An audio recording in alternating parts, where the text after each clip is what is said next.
All right, rear end for a Cobalt. We need to reinforce this thing so we can race with it. They're pretty weak from the factory. They tend to bend right in this area here. If you take a hit on the wheel, it will bend.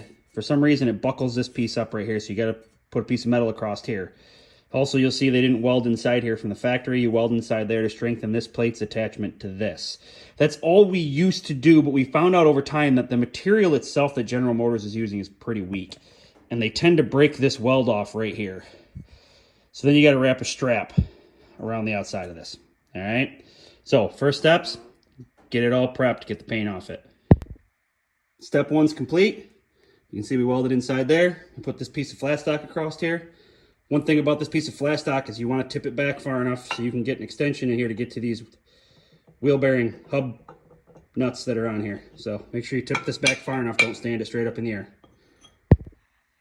Last step, wrap a band around the flange. If you look at this, you can see I basically welded this side of the flange first, and then while the metal was good and hot, I took a hammer and wrapped it around back to the formed axle housing itself and welded that side. I like to favor the axle with the heat when welding and pull the puddle out and grab the flange. Now you just put some paint on it, you're all set.